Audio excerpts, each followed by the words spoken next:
ही का तमाम ये कंबोधिलाल है, कैसा ही रंगो रूप है, पैसा ही माल है।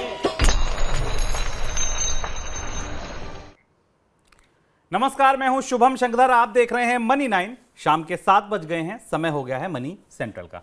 मेरे साथ स्टूडियो में मनी 9 के एडिटर अंशुमान तिवारी जी आ गए हैं। सर, बहुत स्वागत है आपका भी।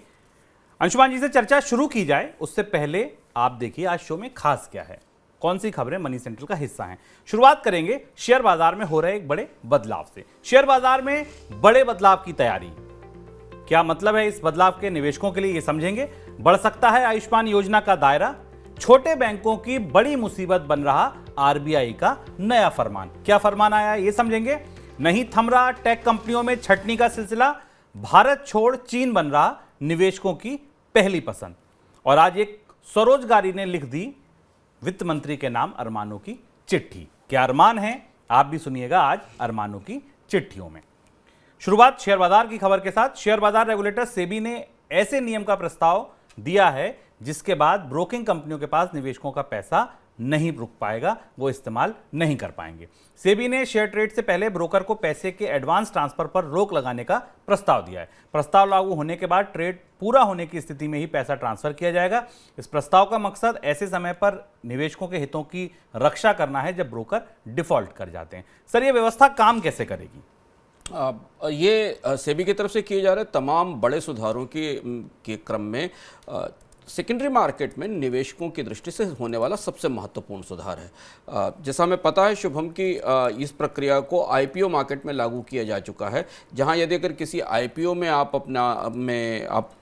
बोली लगाते हैं और आवेदन करते हैं तो आपके अकाउंट से पैसा उसी स्थिति में कंपनी के अकाउंट में ट्रांसफ़र होता है जब आपको शेयर का अलॉटमेंट हो जाता है।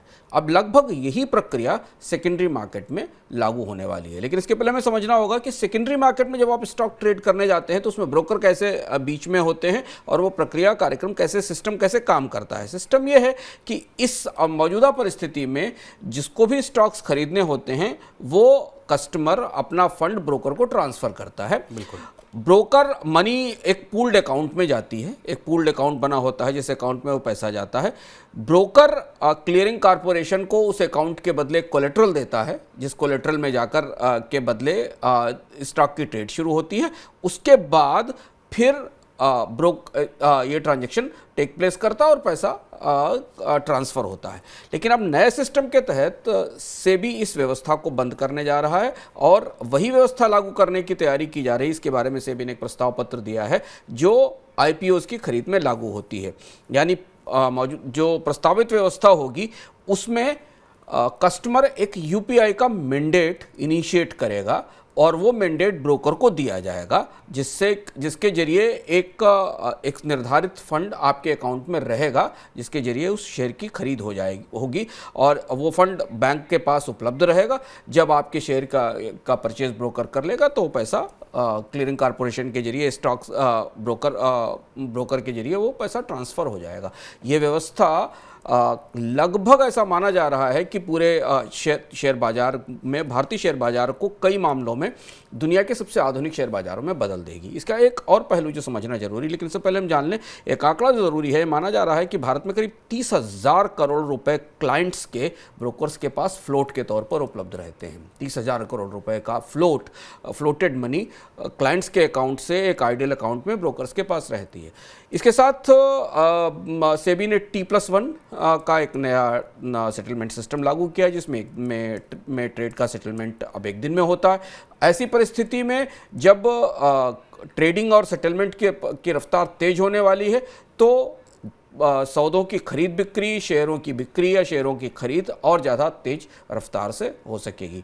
ये प्रस्ताव या ये चर्चा पत्र सेबी ने जारी किया है। संभावना है कि अगले 1.5 महीने के अंदर ये प्रक्रिया अमल में आ जाएगी। सर, निवेशकों को क्या फायदा होगा इस पूरी व्यवस्था के बदलने से? व्यवस्था के बदलने से निवेशकों को दो बड़े फायदे। जैसा मैं बताया आपको, 30,000 करोड़ रुपए निवेशकों के सिस्टम में रहते हैं जिनका वो इस्तेमाल नहीं कर पाते हैं लंबे समय तक, और उनका इस्तेमाल ब्रोकर्स कर सकते हैं अपने तरह से, ऐसा माना जाता है। तो निवेशक को जब तक उसका ट्रेड फाइनलाइज नहीं होता है, क्लियर नहीं होता, क्लियरिंग कारपोरेशन से सारी मंजूरी नहीं आ जाती तब तो उसका पैसा उसके अकाउंट से ट्रांसफ़र नहीं होगा। यानी उस पैसे के जरिए शॉर्ट टर्म अगर उसका कोई इस्तेमाल करना भी चाहेगा ब्रोकर तो उसका इस्तेमाल वो नहीं कर सकेगा और निवेशक को ये पता रहेगा कि उसका फंड उसके पास उपलब्ध है। और ये प्रक्रिया पूरे के पूरे शेयर सौदे में एक किस्म की पारदर्शिता लाएगी और इंटरमीडिएरी जो कि ब्रोकर है उसके कामकाज को नियंत्रित और रेगुलेट करेगी। चलिए अगली खबर बजट 2023 से देखते हैं।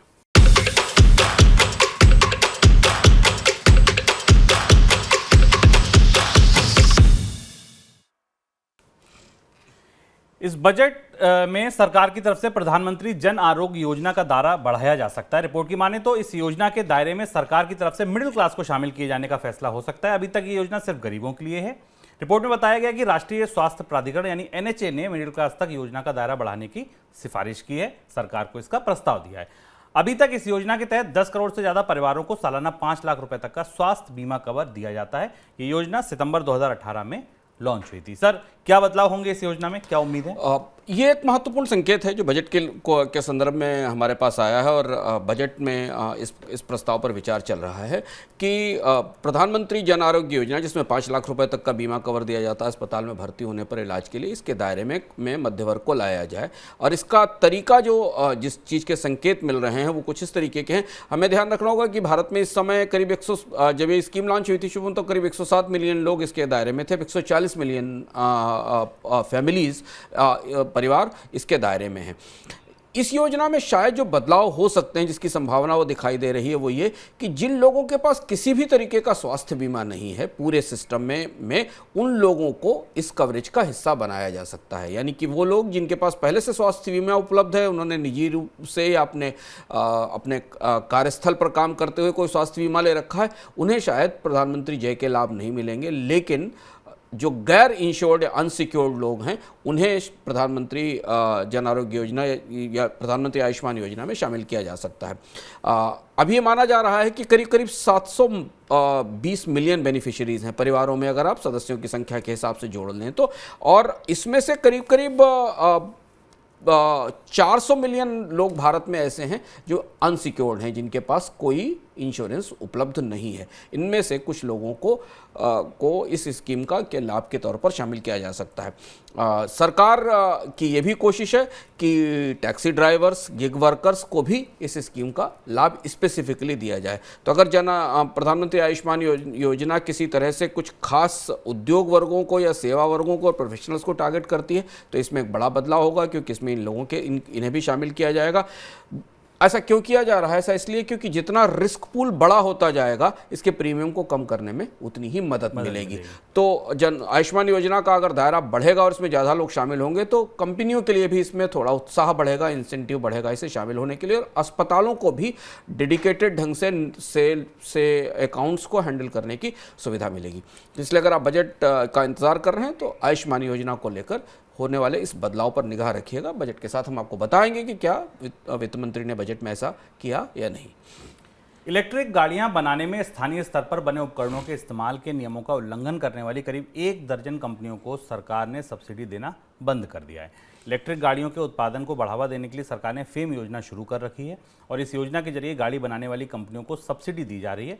शर्त एक है कि कंपनियों को गाड़ी बनाने में स्थानीय स्तर पर बने उपकरणों का इस्तेमाल करना होगा। ऐसी रिपोर्ट मिली थी कि कुछ कंपनियां आयातित उपकरणों का इस्तेमाल करके गाड़ियां बना रही थीं और साथ में सरकार से सब्सिडी भी ले रही थीं। जांच के बाद सरकार ने ऐसी कंपनियों को दी जाने वाली सब्सिडी को बंद कर दिया। सर, पहला सवाल, कौन सी कंपनियां शामिल हैं? नए सिरे से जिन कंपनियों से सब्सिडी वापस ली जा रही है 10,000 करोड़ की योजना है फेम 2 जिसको कहा गया था। इसमें victory electric vehicles, Thukral electric और बेस्टवे एजेंसीज हैं। ये 3 कंपनियां हैं जिन्होंने भारत में इलेक्ट्रिक व्हीकल, खासतौर से इलेक्ट्रिक 2 व्हीलर्स, स्कूटी और स्कूटर जैसे वाहन बनाए थे और जो बैटरी से चलने वाले वाहन थे और जिन पर सरकार की सब्सिडी ली थी। अब इनसे सब्सिडी वापस ली जा रही है। शर्त वही, उल्लंघन की शर्त यह है कि इन वाहनों को बनाने में भारतीय उपकरणों का, भारतीय तकनीक का, भारतीय सामानों का इस्तेमाल नहीं किया गया, जो कि फेम योजना की पहली शर्त थी। सर, ये स्कीम फिर चल कैसे पाएगी अब आगे? ये इस स्कीम से जुड़ा सबसे बड़ा सवाल है, क्योंकि इस स्कीम में बहुत सारी ऐसी कंपनियां भी आ गई थी जिनके नाम आपने पहली बार सुने थे, और ये कंपनियां भारत में इलेक्ट्रिक व्हीकल्स की असेंबलिंग करके और उन्हें बेच रही थी। मुख्य रूप से जो इलेक्ट्रिक व्हीकल्स थे उन्हें बनाने की लागत कम रखने के लिए सरकार ने कंपनियों को सब्सिडी दी थी। अब जब ये सब्सिडी वापस ली जा रही है, इस पूरी स्कीम में बड़े बड़े छेद पाए गए हैं, कई लूप होल्स मिले हैं, इस स्कीम के क्रियान्वयन में कई तरीके की अनियमितताएं और असंगतियां पाई गई हैं, और ये सब्सिडी की प्रक्रिया वापस हो रही है। तो ये जो तमाम सस्ते स्कूटर, इलेक्ट्रिक व्हीकल के सब्सिडाइज स्कूटर बाजार में आए थे अब वो बाजार में उपलब्ध नहीं हो पाएंगे। और कंपनियों ने भी भारत में कोई बड़ा निवेश नहीं किया था, सिर्फ असेंबलिंग के जरिए ये स्कूटर्स बनाए जा रहे थे। तो बजट का इंतजार रहेगा कि बजट में क्या सरकार इस फेम 2 योजना को बंद ही कर देगी तो एक बार, और इसकी जगह नई योजना लाएगी, या इसमें कोई बदलाव किया जाएगा। चुनौती कंपनियों की तरफ से यह है कि बहुत सारा कच्चा माल, बैटरी और बहुत सारी ऐसी चीज़ें भारत में बनती ही नहीं है, भारत के उत्पादन नेटवर्क का, सिस्टम का हिस्सा ही नहीं है। तो अगर इलेक्ट्रिक व्हीकल्स भारत में बेचे जाने हैं तो उनका आयात एक किस्म से ज़रूरी है, अनिवार्य हो जाता है। रिजर्व बैंक ऑफ इंडिया ने एक डिस्कशन पेपर जारी किया है जिसमें बैंकों को सुझाव दिया गया है कि एनपीए का आकलन करते समय बैंक संभावित क्रेडिट लॉस का रुख अपनाएं। माना जा रहा है कि यह सुझाव अगर लागू होता है तो कई छोटे बैंकों को क्रेडिट लॉस के आकलन के लिए बड़ी पूंजी की व्यवस्था करनी होगी और उनके सामने कारोबार टूटने का संकट होगा। शायद यही वजह है कि बैंक डिपॉजिट बढ़ाने की होड़ में लगे हुए हैं। सर, क्या व्यवस्था लाना चाहता है आरबीआई, अगर इसको साधारण तरीके से, सीधे तरीके से समझें तो?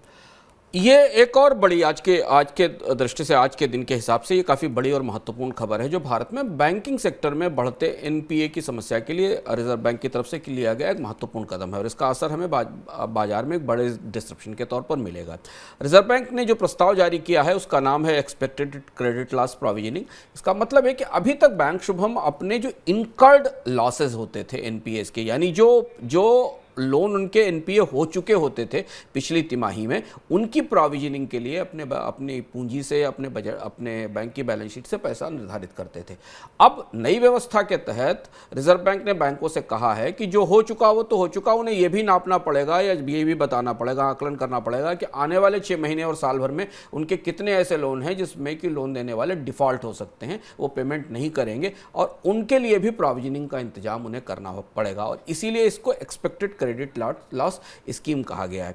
इस बदलाव के तहत रिजर्व बैंक ने कहा है कि बैंकों को अपने ईसीएल लोनों को एक्सपेक्टेड क्रेडिट लॉस कैटेगरी में डाले गए कर्ज को, यानी वो कर्ज जिसे बैंक को लग रहा है कि इस कंपनी का या इस कर्ज देने वाले का हिसाब किताब थोड़ा ठीक नहीं है और ये आने वाले समय में वक्त पर कर्ज चुका नहीं पाएगी, उसे ओवरड्यू पोजीशन के हिसाब से 3 हिस्सों में बांटना पड़ेगा, 1, 2, 3 हिस्सों में अलग अलग बांटना पड़ेगा, और उसके हिसाब से लोन के डिफॉल्ट की संभावनाओं को देखते हुए प्रोविजनिंग की व्यवस्था करनी पड़ेगी। प्रोविजनिंग का मतलब होता है उस लोन के चूकने की परिस्थिति में अपनी पूंजी से निकालकर उतना पैसा अलग से रख देना ताकि उस लोन का नुकसान रिकवर हो सके। ये व्यवस्था छोटे और मझोले बैंकों के लिए नई चुनौती बनकर सामने आ रही है। सर, अगर बैंकों की हम पहचान करें तो कौन से बैंकों के लिए ये बड़ी चुनौती हो सकती है? जैसे जो बड़े बैंक देखें तो आपको HDFC bank, ICICI bank, axis bank इस पूरी स्कीम में थोड़ा कंफर्टेबल दिखते हैं, क्योंकि उनके पास इतना फंड्स है, उनके पास कैपिटल है, उनके पास पूंजी उपलब्ध है,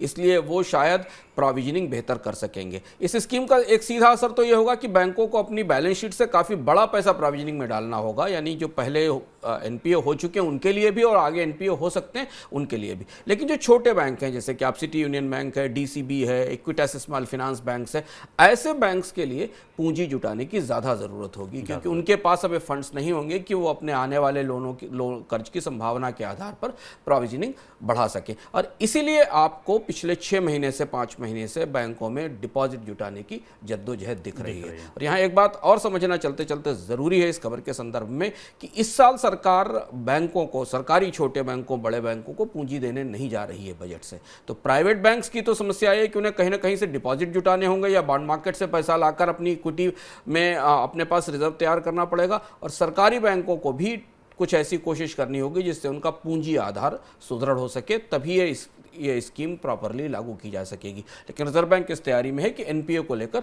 अब किसी तरीके की ढील ना दी जाए और भविष्य की दृष्टि से अगले 6 महीने और साल भर की दृष्टि से बैंकों को इस बात के लिए तैयार किया जाए कि वो किसी भी डिसरप्शन के लिए, अर्थव्यवस्था में किसी भी उलटफेर की स्थिति के लिए उनके पास पर्याप्त पूंजी उपलब्ध रहे, ताकि अगर डिफॉल्ट्स आते हैं तो उनसे निपटने में बैंकों की बैलेंस शीट का पर बुरा असर न पड़े। माइक्रो ब्लॉगिंग प्लेटफॉर्म ट्विटर की कमाई में भारी गिरावट देखने को मिली है। टेक न्यूज़ कंपनी प्लेटफॉर्मर की मैनेजिंग एडिटर की तरफ से जानकारी दी गई है कि ट्विटर के रेवेन्यू में 40% की गिरावट देखने को मिली है और ये रेवेन्यू ऐसे समय में घटा है जब एलन मस्क को जनवरी के अंत तक ट्विटर से जुड़ी पेमेंट के ब्याज का बड़ा भुगतान करना है। सर, ट्विटर हर नए दिन ज्यादा गहरे संकट में फंसती दिख रही है। ट्विटर गहरे संकट में फंसती दिख रही है और जैसी बात शुरुआत से आ रही थी कि पिछले 5-6 महीनों से ट्विटर के एडवर्टाइजर्स लगातार ट्विटर को छोड़ रहे हैं। हालांकि एलन मस्क ने काफ़ी कोशिश की थी समझाने की निवेशकों को, बताने की एडवर्टाइजर्स को, पर परिस्थितियां सुधरती नहीं दिखाई दे रही हैं। रॉयटर्स की एक स्टोरी है जो बता रही है कि करीब करीब 500 बड़े टॉप एडवर्टाइजर्स ने ट्विटर के साथ एडवर्टाइजिंग बंद कर दी है, विज्ञापन करना बंद कर दिया है और शायद उसका सीधा असर हमें ट्विटर के रेवेन्यू में गिरावट पर दिखाई दे रहा है। मस्क ट्विटर में बुरी तरह फंस चुके हैं, ये बात लगभग स्पष्ट है और उन्हें ट्विटर की खरीद का पेमेंट भी करना है और ट्विटर की कंपनी को सर्वाइव भी करना है। और यह परिस्थिति तब है शुभम 40% रेवेन्यू में गिरावट की जब पिछले ट्विटर के अधिग्रहण के बाद एलन मस्क ने अब सब कुछ कर दिया है। कर्मचारियों की छटनी भी कर दी है, तमाम तरीके के खर्चे कम कर दिए हैं, कई जगह पर वर्क फ्रॉम होम भी लागू कर दिए हैं, कर्मचारियों को ऑफिस से बाहर काम करने के लिए कह दिया गया। उसके बाद भी ट्विटर की वित्तीय स्थिति सुधरती दिखाई नहीं दे रही। केवल ट्विटर नहीं, बाकी टेक कंपनियों में भी कर्मचारियों की छटनी का सिलसिला नए साल 2023 में भी जारी है। 2022 से ये बीमारी शुरू हुई है और 23 में ज़्यादा जोर पकड़ रही है। रिपोर्ट की माने तो जनवरी की शुरुआत के सिर्फ 2 हफ्ते में पूरी दुनिया में 101 टेक कंपनियों ने 25,000 से ज़्यादा कर्मचारियों को निकाल दिया है। अगर आप हिसाब लगाएं तो रोजाना 1600 कर्मचारियों की नौकरी पूरी दुनिया में हर रोज जा रही है। अधिकतर छटनियाँ स्टार्टअप कंपनियों में देखने को मिल रही है। सर, ग्लोबल टेक कंपनियों का ये जो मेल्टडाउन है अब किस स्थिति में दिख रहा है? ये मेल्टडाउन कई मामलों में 2008 में जो हमने छटनी देखी थी उससे भी बड़ा हो चुका है अंतर्राष्ट्रीय स्तर पर और इसकी लहरें भारत तक आई हैं। पर अगर हम केवल अंतर्राष्ट्रीय संदर्भों में देखें तो जो आंकड़े मिल रहे हैं 2008 में जब टेक मेल्टडाउन नहीं हुआ था, बैंकिंग मेल्टडाउन आया था, फाइनेंशियल क्राइसिस आई थी, बैंक डूबे थे जो लीमैन बैंक के डूबने के साथ शुरू हुई थी। उस दौरान टेक कंपनियों ने 65,000 कर्मचारियों की नौकरी ली थी या उन्हें हटाया था। लेकिन अभी स्थिति में 965 कंपनियां 1.5 लाख से ज़्यादा कर्मचारियों को निकाल चुकी हैं पूरी दुनिया में अलग अलग सेक्टर्स में और इसे 1600 कर्मचारियों के प्रतिदिन के हिसाब से छटनी की रफ्तार पूरी दुनिया में दिखाई दे रही है। और इसमें वो बड़ी कंपनियां हैं शुभम, महत्वपूर्ण ये है कि इसमें छोटे स्टार्टअप ही नहीं है, इसमें मेटा, अमेजन, ट्विटर, माइक्रोसॉफ्ट जैसी बड़ी कंपनियां हैं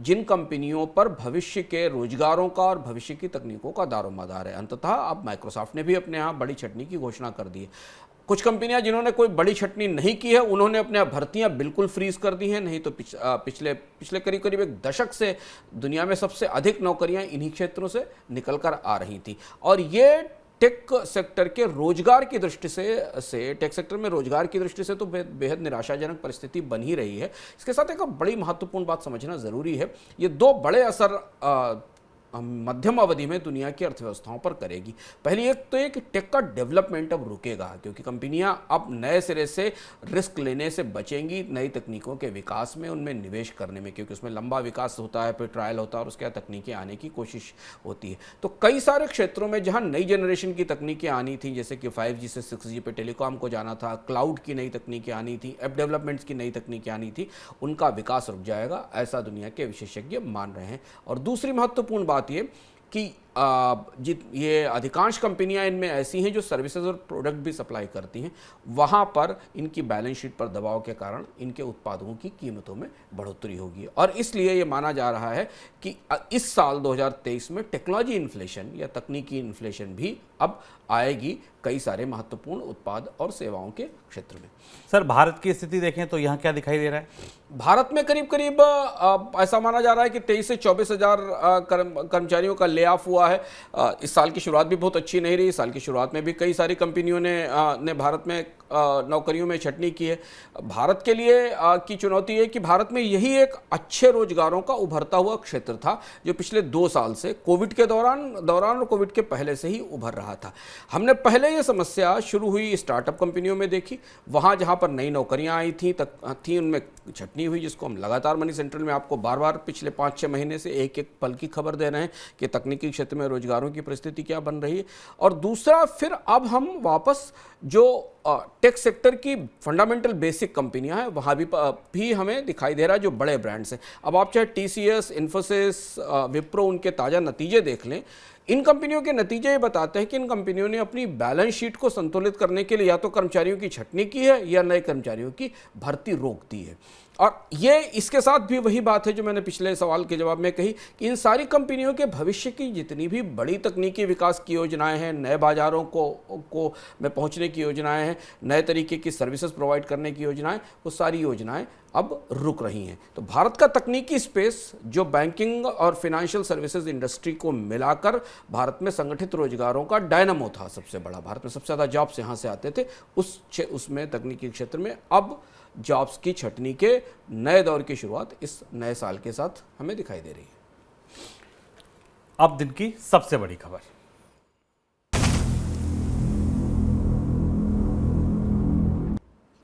आज दिन की सबसे बड़ी खबर में हम चर्चा करेंगे चीन की, और चीन में चर्चा करने के लिए कई एक साथ मुद्दे, कई मोर्चों पर इसकी चर्चा करेंगे। सबसे पहले आप सुनिए चीन की अर्थव्यवस्था में एक ऐसा बदलाव जो दशकों के बाद हो रहा है। दुनिया की दूसरी सबसे बड़ी अर्थव्यवस्था चीन में 6 दशक बाद पहली बार ऐसा होगा जब जनसंख्या में गिरावट आई हो। चीन के सांख्यिकी ब्यूरो के आंकड़े बताते हैं कि 2022 के दौरान चीन की जनसंख्या में 8.5 लाख से ज़्यादा की कमी आई है। 1961 के बाद पहली बार किसी वर्ष में चीन की जनसंख्या में गिरावट देखने को मिली है। भविष्य में चीन की जनसंख्या में और तेजी के साथ गिरावट आशंका भी जताई जा रही है, और जनसंख्या घटने का असर भविष्य में चीन की अर्थव्यवस्था पर पड़ सकता है। सर, केवल चीन की अर्थव्यवस्था पर पड़ेगा या पूरी दुनिया के लिए इसके कुछ मायने हैं? पूरी दुनिया के लिए इसके क्या मायने हैं हम लोगों ने विस्तार से, आपको याद होगा जो मनी 9 से जुड़े हुए दर्शक हैं, हमने समय से पहले आपको विस्तार से दुनिया की आबादी में होने वाले सबसे बड़े बदलाव के बारे में बताया था, और ये बताया था कि ये वो वक्त आ पहुंचा है जब दुनिया में अर्थव्यवस्थाओं में डेमोग्राफिक शिफ्ट आ रहा है। और ये ऐसी शिफ्ट है जो लंबे समय के बाद आती है और लंबे समय तक रहती है, क्योंकि जनसंख्या की चक्की इतनी महीन पीसती है कि हमें आमतौर पर दिखाई नहीं देता। और उस शिफ्ट का एक बड़ा संकेत हमें चीन से आया है। चीन में जो ताज़े आंकड़े आए हैं उनमें न केवल चीन में बर्थ जन्म दर गिरी है, बल्कि चीन में मृत्यु दर में बढ़ोतरी भी हुई है। और चीन में चीन की जो डेथ रेट के जो ताज़े आंकड़े हैं वो पहली बार पिछले साल चाइना में 1976 के बाद हाईएस्ट रहे हैं। ये आंकड़े बताते हैं कि चीन में अब चूँकि बुजुर्ग ज़्यादा हैं, इसलिए श्रमिकों की या युवाओं की रफ्तार की संख्या डेमोग्राफी में बदल रही है। और इसीलिए चीन की सरकार ने पिछले साल अपनी नई नीति में जो 1 चाइल्ड पॉलिसी और 2 चाइल्ड पॉलिसी को लेकर शर्तें थी उनको उदार करने की कोशिश की थी, लेकिन गाड़ी हाथ से निकल चुकी है। डेमोग्राफिक शिफ्ट शुरू हो चुका है और इस शिफ्ट का बड़ा असर दुनिया की अर्थव्यवस्थाओं को देखने को मिलेगा। हम विस्तार से यहाँ इसलिए नहीं बात करते क्योंकि हम करते हैं कि वो लिंक हम आपको नीचे अपने डिस्क्रिप्शन बॉक्स में दे देंगे, जहां पर आप वो पूरा विस्तार से समझ सकते हैं कि चीन में जो हो रहा है इस डेमोग्राफिक शिफ्ट का पूरी दुनिया पर मतलब क्या होने वाला है। लेकिन इसका सबसे बड़े 2 मतलब होने वाले हैं। चीन चूंकि दुनिया की फैक्ट्री भी है और दुनिया का कंज्यूमर भी है, चीन में युवा आबादी, अब नई पीढ़ी और नई युवा आबादी आने में जितना समय लगेगा उसका असर चीन में उत्पादन में कमी और महंगाई के तौर पर दिखाई देगा। दुनिया की अर्थव्यवस्थाएं अब इस बात के लिए तैयार हो रही हैं कि महंगाई थोड़े ज़्यादा लंबे समय तक जिद्दी होने वाली है। और दूसरा महत्वपूर्ण असर हमें यह दिखाई देगा कि पूरी दुनिया में अलग अलग क्षेत्रों में लेबर की शॉर्टेजेस शुरू होंगी। भारत की दृष्टि से यह घटनाक्रम थोड़ा दूसरे तरीके से है। चीन में बेजिंग के साथ अब भारत युवा आबादी के साथ या आबादी में वृद्धि दर के साथ दुनिया का सबसे बड़ा देश हो जाएगा। और भारत के लिए अवसर भी है और चुनौती भी है। इस पर हमने विस्तार से उस कार्यक्रम में चर्चा की है। बिल्कुल, और 8 जनवरी का ये इकोनॉमिकम का लिंक आपके डिस्क्रिप्शन बॉक्स में है। ऐसा पहली बार होगा, सदी बदलने वाला बदलाव, ये हेडलाइन है। इस इकोनॉमिकम को आप विस्तार से देखिए। भारत के लिए, चीन के लिए, पश्चिमी देशों के लिए इस बदलाव का क्या मतलब है, जिसकी पहली झलक आपको चीन में दिखी है। ये बदलाव पूरी दुनिया को कैसे असर करेगा, ये सब कुछ आपको इकोनॉमिकम में पता चलेगा। अब बात करेंगे कच्चे तेल की। अब क्योंकि हमने कहा है कि आज की सबसे बड़ी खबर चीन है, तो कच्चे तेल में भी चीन का एक इंपॉर्टेंट एंगल है। विदेशी बाजार में कच्चे तेल की कीमतों में एक बार फिर से तेजी देखने को मिल रही है। ब्रेंट और WTI दोनों ही क्रूड 2 हफ्ते के ऊपरी स्तर पर पहुंच गए हैं। ब्रेंट क्रूड का भाव फिलहाल $86 के करीब है और WTI क्रूड $81 के करीब काम कर रहा है। मंगलवार को तेल उत्पादक देशों के संगठन ओपेक के सचिव ने बयान दिया है कि आने वाले दिनों में वैश्विक स्तर पर कच्चे तेल की मांग बढ़ सकती है। ओपेक की तरफ से आया ये बयान और इसके बाद कीमतों में लगी आग। इसके अलावा दुनिया के दूसरे सबसे बड़े कंज्यूमर चीन ने भी मांग बढ़ने की संभावना जताई है। इस साल चीन में कच्चे तेल की रोजाना खपत 8 लाख बैरल तक बढ़ सकती है और यह बढ़कर 160 लाख बैरल तक पहुंचने का अनुमान है। चीन में दोबारा से जीरो कोविड पॉलिसी खत्म हुई है, दोबारा से रीओपनिंग हो रही है और मांग बढ़ने की संभावना से कीमतों को सहारा मिल रहा है। सर, कच्चे तेल की कीमतों में तेजी की और कोई वजह भी है? हाँ, और चीन के संदर्भ में ही, हालांकि जो पहला घटनाक्रम है वो लंबा और बड़ा घटनाक्रम है चीन की अर्थव्यवस्था में। बुढ़ापा आना या एजिंग होना, उसका असर चीन की अर्थव्यवस्था में खपत कम होने के तौर पर दिखाई देगा। पर तात्कालिक तौर पर हम तुरंत में आते हैं तो दुनिया की अर्थव्यवस्थाओं ने चीन में कोविड के प्रतिबंध हटने और अर्थव्यवस्था में वापस मांग लौटने की उम्मीदों के कारण रिएक्ट करना या प्रतिक्रिया देना शुरू कर दिया है। बाकी कमोडिटीज़ की कीमतों में तो बढ़ोतरी हो रही है। कच्चे तेल के बाजार में फिर एक बेहद दिलचस्प घटनाक्रम उभर रहा है और ये घटनाक्रम अभी पिछले सप्ताह जब अंतर्राष्ट्रीय बाजार को ये पता चला कि अमेरिका में शेल प्रोडक्शन के लिए 2023 अब ढलान का साल रहने वाला है। ये आंकड़े आए कि यूएस का जो शेल प्रोडक्शन है वो 2023 में 5 लाख बैरल पर डे से ऊपर नहीं जा चल सकेगा, क्योंकि तकनीकी तौर पर जितना शेल आसानी से निकाला जा सकता था, जितना स्विंग प्रोडक्शन था, उसकी सीमाएं अब खत्म हो रही हैं और अब कंपनियों को गहरे शेल में बड़े निवेश करने पड़ेंगे, जिसमें लंबा समय लगेगा।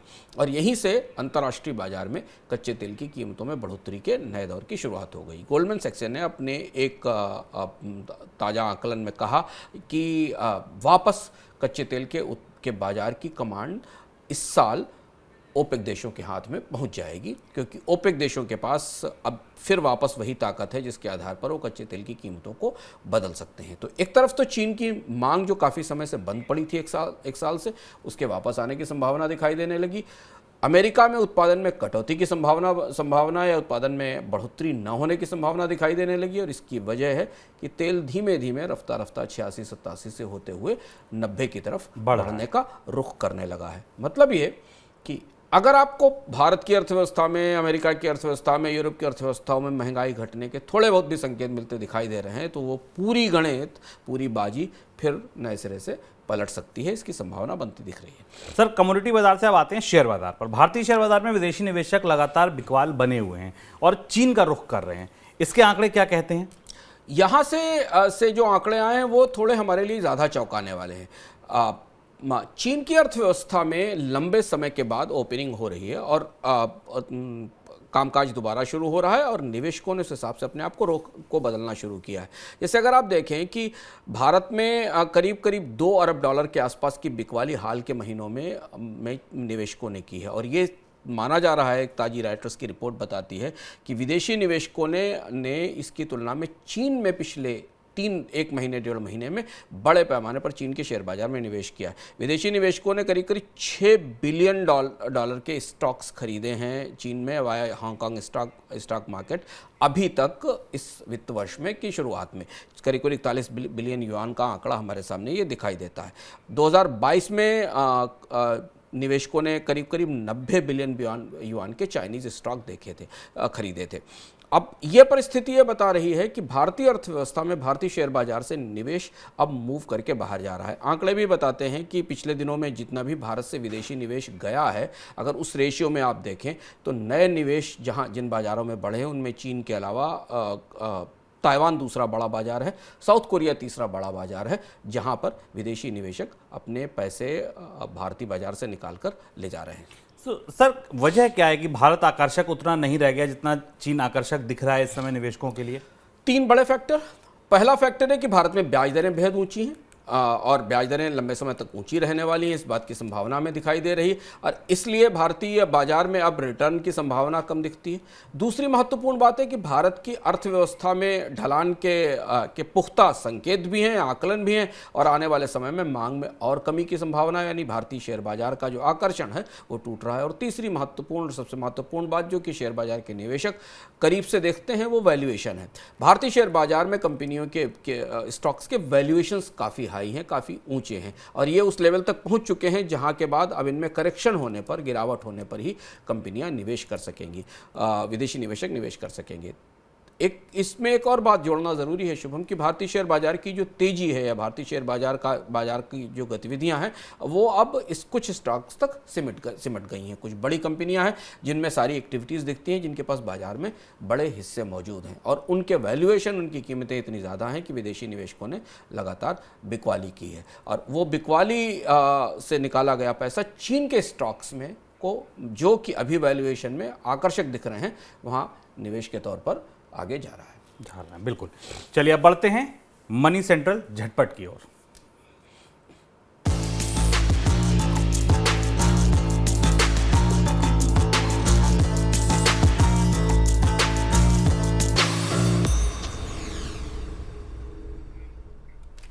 2021 के अंत में शेयर बाजार में लिस्ट होने वाली ई कॉमर्स कंपनी नायका के शेयर में लगातार गिरावट देखने को मिल रही है। बुधवार को शेयर बाजार में कंपनी ने शेयर का नया निचला रिकॉर्ड स्तर छू लिया। शेयर का भाव घटकर 123 रुपए तक आ गया है। देश में सबसे ज़्यादा पैसेंजर गाड़ियां बेचने वाली कंपनी मारुति सुजुकी ने 17,000 से ज़्यादा गाड़ियों को रिकॉल किया है। एयरबैग कंट्रोल में खराबी के चलते गाड़ियों को रिकॉल किया गया है। रिकॉल होने वाली गाड़ियों में 8 दिसंबर से 12 जनवरी के बीच बनी Alto, Espresso, Eco, Brezza, Baleno और ग्रैंड विटारा शामिल हैं। शेयर बाजार में ईटीएफ के जरिए किए जाने वाले निवेश से रिटर्न को लेकर कर्मचारी भविष्य निधि संगठन यानी ईपीएफओ एक लिमिट रख सकता है। रिपोर्ट की माने तो ईपीएफओ की तरफ से 10% रिटर्न पर एग्जिट होने की लिमिट तय की जा सकती है। माना यह भी जा रहा है कि बाजार में ईपीएफओ के निवेश की अवधि को बढ़ाकर 5 वर्ष किया जा सकता है, जो अभी 4 वर्ष की है।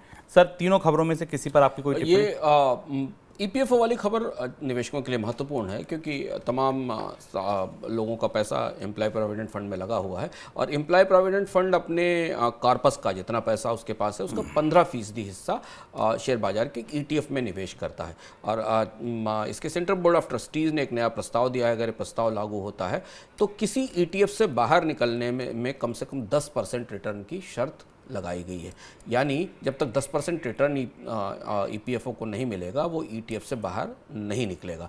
और ये शेयर बाजार की दृष्टि से एक महत्वपूर्ण घटनाक्रम है। इसका है तो 10% का रिटर्न ईटीएफ में आने में अगर लंबा समय लगता है तो फिर ईपीएफओ का बड़ा पैसा ईटीएफ्स में लगा रहेगा, इस बात के संकेत है। चलिए अब अगला पड़ाव है अरमानों की चिट्ठी का। चिट्ठी आई है एक स्वरोजगारी की, लेकिन उस चिट्ठी से पहले कुछ और जरूरी सूचना जो आपको बतानी है। कल हेलो मनी 9 में हेल्पलाइन लगेगी पर्सनल फाइनेंस के शो की।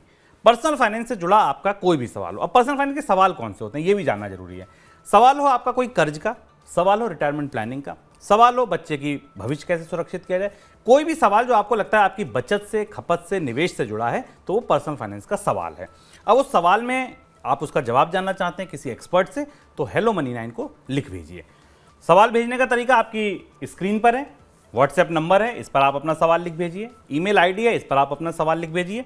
सवाल में आप अपना नाम, मोबाइल नंबर और शहर का नाम जरूर दर्ज करें। सवाल पूरा विस्तार से लिखें। हमारी टीम आपसे संपर्क करेगी और आपकी बात कराएगी सीधे हमारे खास पर्सनल फाइनेंस एक्सपर्ट से, जो आपको बताएंगे आपकी वित्तीय ज़रूरतों से जुड़ी जानकारी सही आप तक पहुंचाएंगे और आपके सवालों का समाधान देंगे। चलिए अब सुनिए एक स्वरोजगारी की चिट्ठी, वो क्या कह रहा है वित्त मंत्री से अपने बजट से जुड़े अरमानों को लेकर। डाकिया आया, डाकिया आया।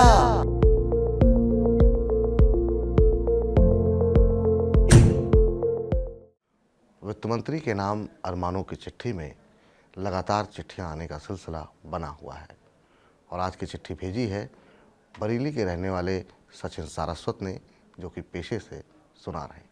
आइए देखते हैं क्या लिखा है उन्होंने।